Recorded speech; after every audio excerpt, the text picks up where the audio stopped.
So as you're writing your essay, I want you to really pay attention to your body paragraphs that you're writing.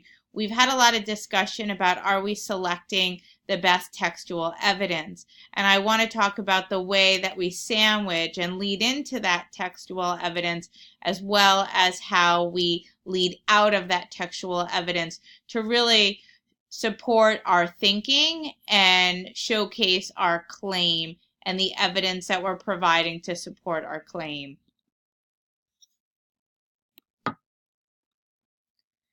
So whenever you are providing a quote, you need to also provide the context. You need to set up who's speaking or the situation.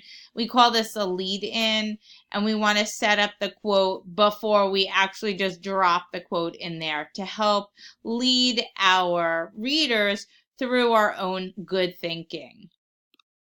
So how do we do that? We can use a lot of different verbs to introduce our paraphrasing our quotation. The author argues, Atticus states, Harper Lee reveals. Here you have a whole word bank of different verbs that can help you to lead in and set up your quote. So we want to have a variety of structure for greater readability. So one example might be, as Scout noted, or in Atticus's closing statement, he points out, according to Harper Lee. Let's check out these two examples that we have where we lead into the quote. So for example, after Scout hits Walter Cunningham in the schoolyard, she says, he made me start off on the wrong foot. Or, in addition, while spending Christmas at Finch's Landing, Frances tells Scout that Atticus is ruining the family. So notice how we have a transition, then we set up the context for the quote, and then we lead into that actual textual detail.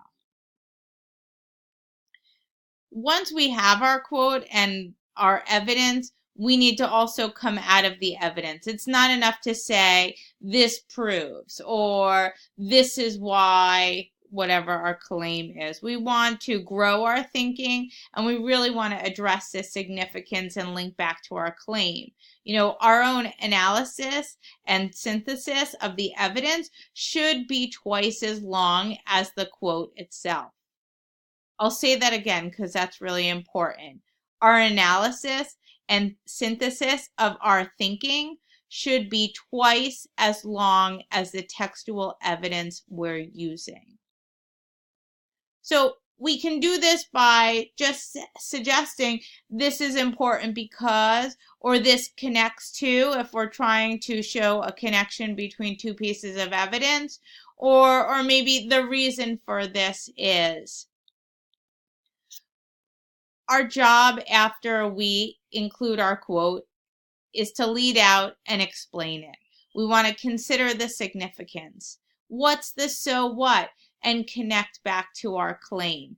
That is really significant because throughout your essay, you're really holding your reader's hand and walking them through your thinking for clarity and understanding of how you started with one idea and what led you to that claim. Use your text as paragraph to guide your thinking and your writing. Remember, text stands for a topic sentence, context, example, analysis, so what. Pushing our thinking, we want to give at least 3 direct textual examples and to give analysis and explanation with each of those examples. We can't just block example on top of example without explaining and elaborating our thinking. So I can't wait to see all your robust body paragraphs, your strong and effective textual evidence, and your articulation of good thinking in your writing.